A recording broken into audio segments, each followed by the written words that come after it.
सूत जी के मुख से कार्तिकेय व्रत की महिमा सुनकर ऋषि प्रसन्न हुए।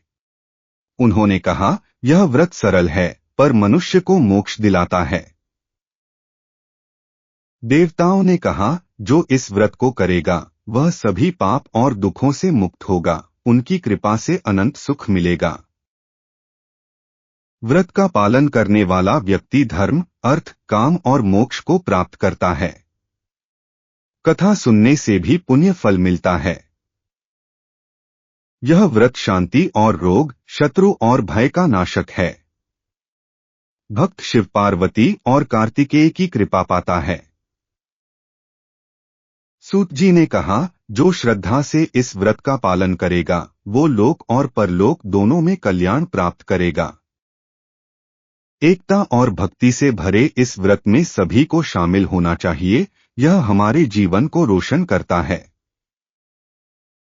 इस व्रत का पालन करते हुए मनुष्य अपने पापों को धोता है और एक नई राह पर चलता है। जब आप इस व्रत का पालन करते हैं तो अंतरात्मा में शांति और आनंद का संचार होता है।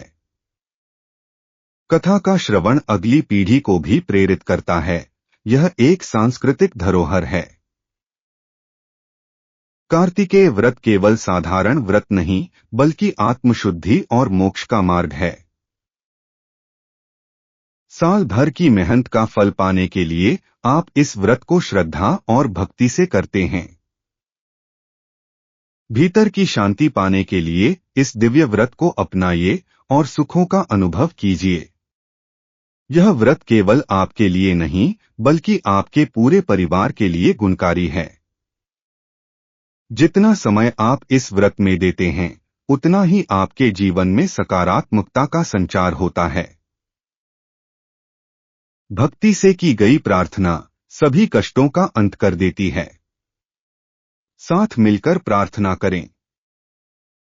इस व्रत का पालन एक बंधन है जो सृष्टि से आपको जोड़ता है। इसे अपने जीवन में शामिल करें। कहानियों में बसी है शक्ति, आपके जीवन में भी लाने वाले हैं ये अद्भुत तत्व। आपकी भक्ति और श्रद्धा पर कार्तिकेय की अनंत कृपा में कोई कमी नहीं। इस व्रत के माध्यम से आप प्रकृति से भी जुड़ते हैं जो आपके जीवन को संपूर्ण बनाती है। कार्तिकेय व्रत न केवल दैनिक जीवन का हिस्सा है बल्कि एक दिव्य यात्रा है जो आपके मोक्ष का द्वार खोलेगी।